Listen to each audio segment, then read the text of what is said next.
Greetings. Welcome to Gratitude and Grace. Today we delve into the third commandment from the Holy Bible, which reminds us to remember to keep holy the Lord's Day. This commandment is not just about marking a day on the calendar, it's about dedicating a day to rest and worship, acknowledging the sanctity of the Sabbath.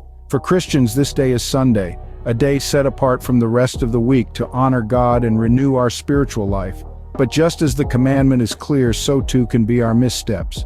We might miss church without a valid reason, engage in unnecessary work, or ignore our family and community obligations. Each of these actions, in its own way, disrespects the spirit of the commandment.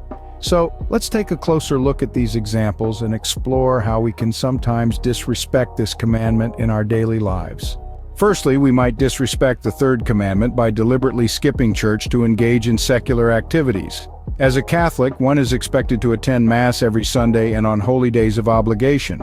This is a time set aside for worship, a moment to connect with God and one's faith community. It's not just a tradition, but a sacred obligation. Yet there are times when one might be tempted to replace this spiritual commitment with secular activities.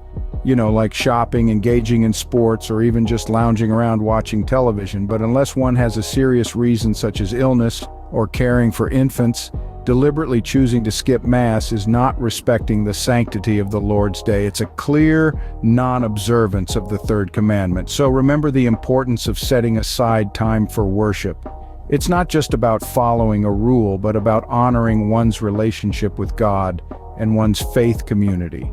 Another way one might not honor the third commandment is by engaging in unnecessary work. The Church instructs Catholics to pause from labor and activities that may hinder one's worship, the joy of the Lord's Day, and the performance of works of mercy. It also encourages Catholics to take time for the appropriate relaxation of mind and body. Now imagine choosing to work unnecessarily or engage in business activities that could be postponed to another day. This is not in the spirit of the commandment. Picture this. You're at home on a Sunday and decide to catch up on some office work that could wait until Monday. Or perhaps you decide to open your shop when it's not essential. These actions, while they may seem harmless, are not honoring the spirit of rest and sanctification that the third commandment calls for. The Lord's Day should be a time for rest and sanctification. Lastly, neglecting family and community obligations on the Lord's Day can also disrespect the third commandment.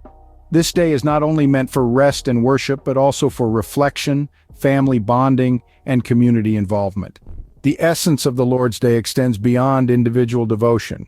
It's an opportunity to strengthen the ties that bind one to loved ones and one's community. When one chooses to isolate oneself, ignore one's family, or skip out on community activities, one misses the chance to nourish these relationships. It's not about marking a checklist of obligations. It's about valuing the time one has been given to engage with others, to share, to listen, and to grow together in faith. So if you find yourself able to participate in family activities or community events, don't hold back. Embrace these opportunities. After all, in doing so, you are honoring not just the third commandment, but the spirit of love and unity it embodies. Let's strive to make the Lord's Day a time for family, community, and worship.